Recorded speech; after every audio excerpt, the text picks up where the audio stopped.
উত্তেজনা বাড়িয়ে সামরিক মহড়ায় অংশ নিচ্ছে ইরান, পাকিস্তান, রাশিয়া ও চীন। ক্ষমতা দীর্ঘায়িত করতে সংবিধান পাল্টাবেন ট্রাম্প। তীব্র উত্তেজনা, লাদাখের কাছে চীনের 150 যুদ্ধবিমান প্রস্তুত।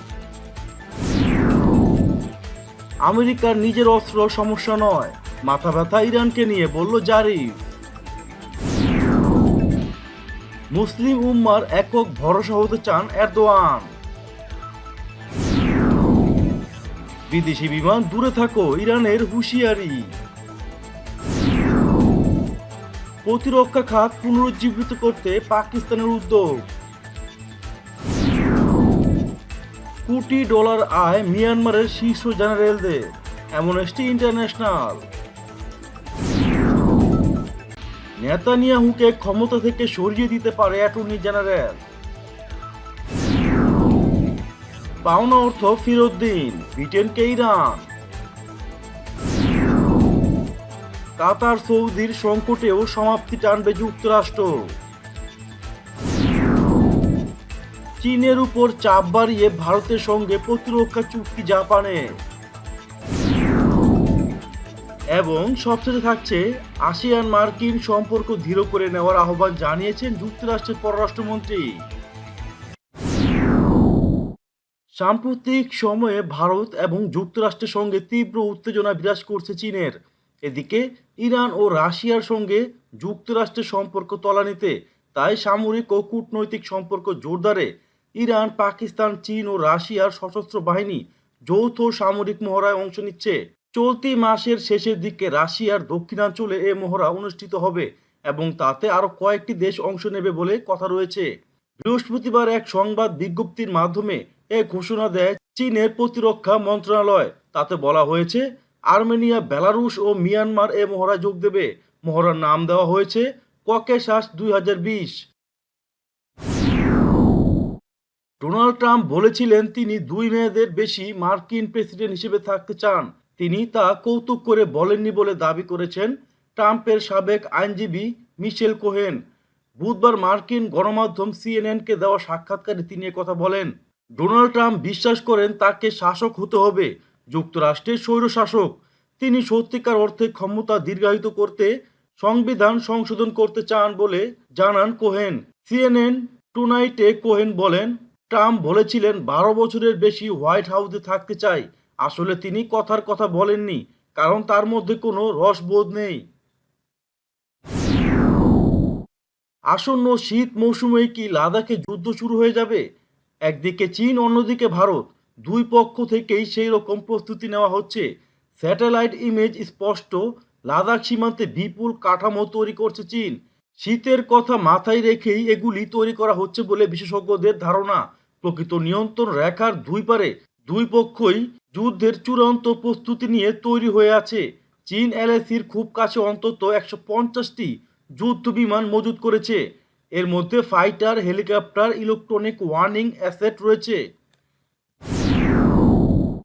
ইসলামী প্রজাতন্ত্র ইরানের পররাষ্ট্রমন্ত্রী মোহাম্মদ জাভেদ জারিফ বলেছেন, মার্কিন সরকার যেখানে পরমাণু ওয়ার হেডবাহী ব্যালিস্টিক ক্ষেপণাস্ত্রের পেছনে হাজার হাজার কোটি ডলার ব্যয় করছে, সেখানে ইরানের আত্মরক্ষামূলক ক্ষেপণাস্ত্র কর্মসূচির ব্যাপারে বিরোধিতা করছে। এটি মার্কিন সরকারের কপটতা ও দ্বিমুখী আচরণ ছাড়া আর কিছুই নয়। তিনি আরও বলেন, ইরান শান্তিপূর্ণ কর্মসূচি পরিচালনা করুক, আমেরিকা তা চায় না। ইরান আত্মরক্ষার জন্য সামরিক সরঞ্জামাদি কিনুক কিংবা প্রতিরক্ষামূলক ক্ষেপণাস্ত্র তৈরি করুক, তাও চায় না আমেরিকা। অন্যদিকে সে নিজের নতুন পরমাণু ওয়ার হেডবাহী আন্তঃমহাদেশীয় ব্যালিস্টিক ক্ষেপণাস্ত্র বানানোর জন্য হাজার হাজার কোটি ডলার ব্যয় করছে, গোপন পরমাণু অস্ত্র বানাচ্ছে এবং আঞ্চলিক ক্রেতাদের কাছে 38,000 কোটি ডলারের অস্ত্রের বন্যা বইয়ে দিয়েছে। আমেরিকার এই ভূমিকাকে দ্বিচারিতা ও কপটতা মন্তব্য করে তার কঠোর সমালোচনা করেন জাভেদ জারিফ। তুরস্কের প্রেসিডেন্ট রিসেপ তাইয়েপ এরদোয়ান সবসময় চ্যালেঞ্জ নিতে ভালোবাসেন। অনেকে হয়তো ভাবতে পারেন জলসীমা নিয়ে বহুপাক্ষিক বিরোধ, পূর্ব ভূমধ্য সাগরে তেল গ্যাস অনুসন্ধানের জেরে গ্রিসের সঙ্গে যুদ্ধ পরিস্থিতির কারণে চাপে রয়েছেন তিনি। যদিও এগুলোকে আধুনিক উপনিবেশবাদের খুব সাধারণ উদাহরণ বলে মনে করছেন তুর্কি প্রেসিডেন্ট। গত 1 সেপ্টেম্বরের ভাষণে তিনি জোর গলায় ঘোষণা দিয়েছেন, কয়েক শতাব্দী ধরে আফ্রিকা থেকে দক্ষিণ আমেরিকা পর্যন্ত কোনো অঞ্চলেই শোষণ করতে যারা বাদ রাখেনি, কোনো সম্প্রদায়কেই হত্যাযজ্ঞ থেকে রেহাই দেয়নি এবং একজন মানুষকেও যারা অনিপীড়িত রাখেনি, তাদের দিন শেষ হয়ে আসছে। নিজ ঘরে দেশপ্রেমিক সমর্থন পেতে বহুদিন ধরে পশ্চিমাদের বিরুদ্ধে লড়ে যাচ্ছেন এরদোয়ান। এবার বিশ্বব্যাপী ভক্ত বাড়ানোর দিকে নজর দিয়েছেন তিনি। তুরস্কের এ নেতা নিজেকে মুসলিম উম্মা এবং বিশ্বের দরিদ্র মানুষদের কণ্ঠ হিসেবে তুলে ধরতে চান। এতদিন এরদোয়ানের প্রধান লক্ষ্য ছিল মূলত ইউরোপ। তুরস্ক ঐতিহ্যগতভাবেই নিজেকে ফ্রান্স, বেলজিয়াম ও জার্মানির মতো দেশগুলোতে বসবাসকারী তুর্কিদের রক্ষাকর্তা হিসেবে মনে করে। তবে এরদোয়ান এখন আরও বড় পরিসরে ভাবতে শুরু করেছেন। পারস্য উপসাগরে কৌশলগত এলাকায় ইসলামী প্রজাতন্ত্র ইরানের জুলফিকার 99 নামে যে নৌমহড়া শুরু করেছে তা নির্বিঘ্নে শেষ করার জন্য বিদেশি বিমানগুলোকে ওই অঞ্চলের আকাশসীমা এড়িয়ে চলার জন্য সতর্ক করে দেওয়া হয়েছে। ইরানের এই সতর্কবার্তা পাওয়ার পর ওই এলাকার আকাশে থাকা আমেরিকা তাদের সমস্ত ড্রোন সরিয়ে নিয়েছে। ইরানের সামরিক মহড়ার মুখপাত্র রিয়ার অ্যাডমিরাল শাহরাম ইরানি এ তথ্য জানিয়েছেন। পাকিস্তান তার প্রতিরক্ষা শিল্প খাত নতুন করে বিকাশ করতে বেশ কিছু নতুন উদ্যোগ গ্রহণের পরিকল্পনা করেছে। সম্প্রতি দেশটির প্রতিরক্ষা উৎপাদন মন্ত্রণালয়ের প্রকাশিত এক রিপোর্টে এ তথ্য জানানো হয়েছে। সদ্য প্রকাশিত 2 বছরের পারফরমেন্স রিপোর্ট প্রতিরক্ষা উৎপাদন মন্ত্রণালয় জানায়, পাকিস্তানের প্রতিরক্ষা উৎপাদন ও প্রতিরক্ষা অফসেটের জন্য নতুন নীতি গ্রহণের পরিকল্পনা করা হয়েছে।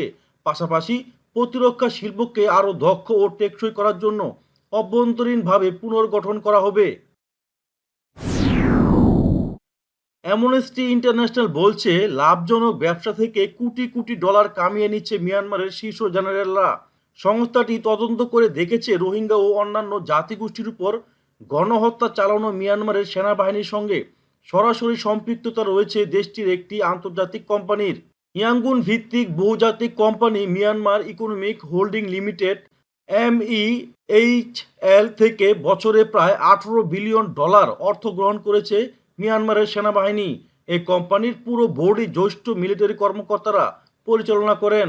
মিয়ানমারের শীর্ষ মিলিটারি কমান্ডার জেনারেল মিন অং হিয়াং 2010 থেকে 2011 সালে কোম্পানির 5,000 শেয়ার কিনেছেন এবং $2,50,000 লাভ করেছেন। এই জেনারেলের উপর রোহিঙ্গাদের বিরুদ্ধে ঘৃণা ছড়ানোর অভিযোগ রয়েছে। জাতিসংঘ তার বিরুদ্ধে গণহত্যা এবং যুদ্ধ অপরাধের তদন্ত করছে। ইহুদিবাদী ইসরায়েলের দুর্নীতিবাজ প্রধানমন্ত্রী বেনিয়ামিন নেতানিয়াহুকে ক্ষমতা থেকে সরিয়ে দিতে পারে অ্যাটর্নি জেনারেলের অফিস। নেতানিয়াহুর বিরুদ্ধে যেসব দুর্নীতির মামলা রয়েছে সেগুলো দুর্বল করে দেওয়ার জন্য নীতি নির্ধারক পর্যায়ের লোকজনকে যদি তিনি দায়িত্ব দিয়ে থাকেন অথবা আইনি প্রক্রিয়াকে যদি তিনি বাধাগ্রস্ত করার চেষ্টা করে থাকেন এবং এ ব্যাপারে যদি তিনি দোষী প্রমাণিত হয় তাহলে তার বিরুদ্ধে এ ব্যবস্থা নেওয়া হতে পারে। ইসরায়েলের শীর্ষ পর্যায়ের ইংরেজি দৈনিক হরেজ্জো জানিয়েছে, অ্যাটর্নি জেনারেল অভিচাই ম্যান্ডেলোব্লিথ নেতানিয়াহুকে প্রধানমন্ত্রী হিসেবে দায়িত্ব পালনের ক্ষেত্রে অযোগ্য ঘোষণা করবেন কিনা তা নিয়ে পরামর্শ করছেন। পাওনা অর্থ ফেরত দেওয়ার বিষয়ে দ্রুত কার্যকর পদক্ষেপ নিতে ব্রিটেনের প্রতি আহ্বান জানিয়েছে ইসলামী প্রজাতন্ত্র ইরান। সম্প্রতি ব্রিটিশ প্রতিরক্ষা মন্ত্রী বেন ওয়ালেস স্বীকার করেছেন যে ইরান তাদের কাছে অর্থ পাবে। পাওনা অর্থ ফেরত দেওয়ার বিষয়ে আইনি পথ খোঁজা হচ্ছে বলেও তিনি জানান। এটাই হচ্ছে ব্রিটেনের পক্ষ থেকে এ সংক্রান্ত প্রথম স্বীকারোক্তি। ব্রিটিশ প্রতিরক্ষা মন্ত্রীর স্বীকারোক্তির পর ইরানের প্রতিরক্ষা মন্ত্রণালয় বৃহস্পতিবার এক বিবৃতিতে বলেছেন, ব্রিটেন এ পর্যন্ত নানা অজুহাত দেখিয়ে ইরানের অর্থ আটকে রেখেছে। এর ফলে ইরান সহ গোটা বিশ্বের কাছে ব্রিটেনের মর্যাদা ক্ষুণ্ণ হয়েছে। এ অবস্থায় লন্ডন অর্থ ফেরত দিতে দ্রুত কার্যকর পদক্ষেপ নেবে বলেও তেহরান আশা করছেন। মধ্যপ্রাচ্যের মুসলিম অধ্যুষিত রাষ্ট্র কাতারের বিরুদ্ধে সৌদি জোটের আরোপিত দীর্ঘ 3 বছরের অবরোধের ইতি ঘটছে। আগামী কয়েক সপ্তাহের মধ্যেই এই অবরোধ শেষ হতে পারে বলে ইঙ্গিত দিয়েছেন মার্কিন যুক্তরাষ্ট্র। বুধবার মার্কিন পররাষ্ট্র দপ্তরের একজন ঊর্ধ্বতন কর্মকর্তা জানিয়েছেন, এ সংক্রান্ত আলোচনায় এরই মধ্যে অগ্রগতি পরিলক্ষিত হয়েছে। সংশ্লিষ্ট পক্ষগুলোর মধ্যে নমনীয়তা দেখা গেছে। ট্রাম্প প্রশাসনের মধ্যপ্রাচ্য বিষয়ক শীর্ষ কূটনৈতিক ডেভিড শ্যানকার অবশ্য জানিয়েছেন, আলোচনায় এখনও এমন কোনো মৌলিক পরিবর্তন হয়নি। যাতে করে দ্রুত সমাধানের দিকে অগ্রসর হওয়া যায়। চীনকে নজরে রেখে সামরিক সম্পর্ক আরও মজবুত করল ভারত ও জাপান। বুধবার দুই দেশের সেনাবাহিনীর মধ্যে সহযোগিতা বাড়িয়ে তুলতে প্রতিরক্ষা চুক্তি স্বাক্ষর করেছে নয়াদিল্লি ও টোকিও। ভারতীয় সংবাদ মাধ্যম সূত্রে জানা গেছে, রাজধানী দিল্লিতে এসিএসএ চুক্তি স্বাক্ষর করেন জাপানের রাষ্ট্রদূত সাতোশি সুজুকি। এই চুক্তির ফলে ভারতীয় সেনা ও একে অপরের সামরিক পরিকাঠামো ব্যবহারের সুবিধা পাবে। তবে লাদাখ ও দক্ষিণ চীন সাগরে চীনের আগ্রাসনের কথা মাথায় রেখে এই চুক্তির আসল উদ্দেশ্য চীনা বাহিনীর বিরুদ্ধে একটি সামরিক বলয় গড়ে তোলা বলেই মনে করছেন বিশ্লেষকরা। যুক্তরাষ্ট্রের পররাষ্ট্রমন্ত্রী মাইক পম্পেও দক্ষিণ চীন সাগরে চীনের পদক্ষেপ প্রতিহত করতে যুক্তরাষ্ট্র ও আসিয়ানদের মধ্যে দৃঢ় অংশীদারিত্ব গড়ে তোলার আহ্বান জানিয়েছেন। পম্পেও বৃহস্পতিবার আসিয়ানের 10টি দেশের পররাষ্ট্রমন্ত্রীদের সাথে এক টেলিফোন সংলাপে যোগ দেন। বৈঠকে পম্পেও পুনরায় নিশ্চিত করেছেন যে দক্ষিণ চীন সাগরের অধিকাংশ এলাকার সম্পদের মালিকানা চীনের দাবি করাকে যুক্তরাষ্ট্র সম্পূর্ণ অবৈধ বলে গণ্য করে। তিনি বলেছেন, চীন আসিয়ানদের সনদে উল্লেখ থাকা স্বাধীনতা, সার্বভৌমত্ব ও সমতার মতো মৌলিক গণতান্ত্রিক মূল্যবোধের প্রতি শ্রদ্ধা প্রদর্শন করে না।